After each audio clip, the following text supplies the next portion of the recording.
इसके पहले अपन ने देखा था कि अकाउंट्स मेंटेन क्यों किए जाते हैं, अपन ने ये एक देखा था। उसके बाद अपन ने ये देखा था कि अकाउंट्स मेंटेन करने के लिए अपने को कौन से लॉज या कौन से इंफॉर्मेशन या कौन सा नॉलेज अपने को रिक्वायर्ड है to maintain the proper books of accounts.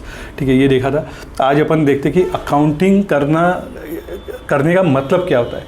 Accounting करने का मतलब होता है ट्रांजेक्शन्स को रिकॉर्ड करना। अकाउंटिंग करना मतलब टू रिकॉर्ड दी ट्रांजेक्शन्स। अब ये ट्रांजेक्शन्स कौन से, तो ये ट्रांजेक्शन्स बिजनेस के भी हो सकते हैं और पर्सनल भी हो सकते हैं। ठीक है, चलो ट्रांजेक्शन रिकॉर्ड करने के बाद में फाइनल आउटपुट अपने को क्या मिलता है। सिर्फ ट्रांजेक्शन रिकॉर्ड करने से आपको फाइनल आउटपुट मिल जाएगा, आपका पर्पस सॉल्व हो जाएगा? नहीं, ट्रांजेक्शन रिकॉर्ड करके अपने को फाइनल आउटपुट मिलेगा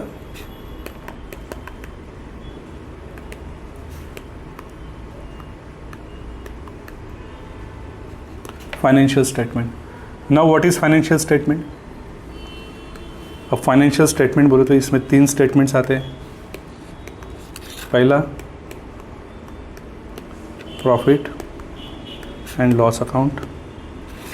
प्रॉफिट एंड लॉस अकाउंट से अपने को बिजनेस की प्रॉफिटेबिलिटी पता चलेगी। Second balance sheet. Balance sheet से आपको आपके एसेट्स एंड लायबिलिटीज़ का पता चलेगा। और third cash flow statement. Cash flow statement govern by AS3। मैंने बोला था कि अकाउंट्स मेंटेन करने के लिए accounting standard, income tax, GST और कंपनीज एक्ट, इन चारों का नॉलेज होना ज़रूरी है। ठीक है, तो ये हो गया आपका फाइनेंशियल स्टेटमेंट। फाइनेंशियल स्टेटमेंट तब बनेगा जब अकाउंटिंग में ट्रांजेक्शन्स को रिकॉर्ड किया जाएगा।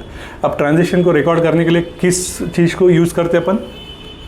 ट्रांजेक्शन को रिकॉर्ड करते अपन in the form of debit and credit. एक लेजर डेबिट होगा, एक लेजर क्रेडिट होगा। ठीक है, तो आगे वाले वीडियो में देखा जाएगा कि P&L के क्या कंपोनेंट्स होते हैं और बैलेंस शीट के कंपोनेंट्स क्या होते हैं और कैश फ्लो के क्या कंपोनेंट्स होते हैं और इनका इंटरप्रिटेशन क्या होता है। ठीक है, आज के लिए इतना ठीक है।